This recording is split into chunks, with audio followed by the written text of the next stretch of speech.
ഇന്ന് പറഞ്ഞായിരിക്കും നമ്മൾ ഊട്ടി പോവാട്ടാ. അപ്പൻ്റെ കസിൻസും കൂടെ ഉണ്ട്. ഊട്ടി പോവുകയാണെങ്കിൽ മസനഗുഡി വഴി തന്നെ പോകണം. അവിടെ നല്ല കാഴ്ചകൾ കാണാനുണ്ട്. അത് നല്ലൊരു എക്സ്പീരിയൻസ് ആണ് കേട്ടാ.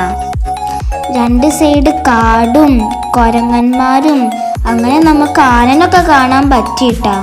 കുറേ മാൻകൂട്ടങ്ങളൊക്കെ നിന്നിട്ട് പുല്ലൊക്കെ തിന്നുന്നുണ്ട്. നമ്മൾ റീൽസിലൊക്കെ കാണുന്നമാർക്കുള്ള കുറേ സ്ഥലങ്ങളൊക്കെ കണ്ടിരുന്നു. ആ മേഘങ്ങളും മലകളും കുന്നുകളും അതൊരു പ്രത്യേക തരം വൈബ് തന്നെയാണ് കേട്ടോ. എന്തായാലും ഇനി ഊട്ടി പോകുന്നവർ മസനഗുഡി വഴി തന്നെ ഊട്ടി പോകട്ടാ. ഞങ്ങൾ വൺ ഡേ ട്രിപ്പിനായിരുന്നു കേട്ടോ പോയിരുന്നത്.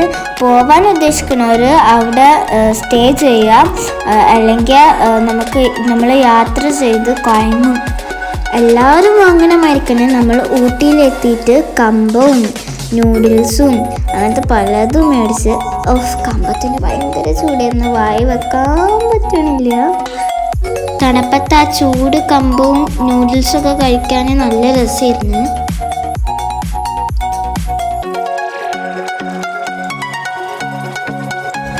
ഇന്നൂസിന് തണുപ്പൊന്നും വലിയ പ്രശ്നമില്ല.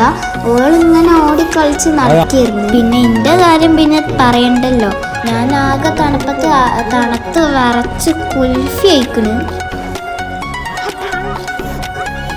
ഞാൻ റീലൊക്കെ എടുക്കാനായിരുന്നു പോയിരുന്നത്. പക്ഷെ അവിടെ എത്തിയപ്പോത്തിന് ലൈറ്റൊക്കെ പോയി ഇരുട്ടായി തുടങ്ങി. പിന്നെ എങ്ങനെ എടുക്കാനോ? നമ്മൾ പൈൻമരങ്ങളിടയിൽ കൂടി അട്ടപ്പം നടന്നു പോണത്. ഇനിയും നല്ല ആക്റ്റീവായിട്ട് മുന്നിൽ നല്ല മണ്ടി കളിക്കുന്നുണ്ട്. അപ്പം എല്ലാവർക്കും എൻ്റെ വീഡിയോ ഇഷ്ടപ്പെട്ടെന്ന് വിചാരിക്കുന്നു. അപ്പോൾ എല്ലാവരും വീഡിയോ ഇഷ്ടപ്പെട്ടെങ്കിൽ ലൈക്ക് ചെയ്യാനും ഷെയർ ചെയ്യാനും സബ്സ്ക്രൈബ് ചെയ്യാനും മറക്കല്ലേട്ടാ.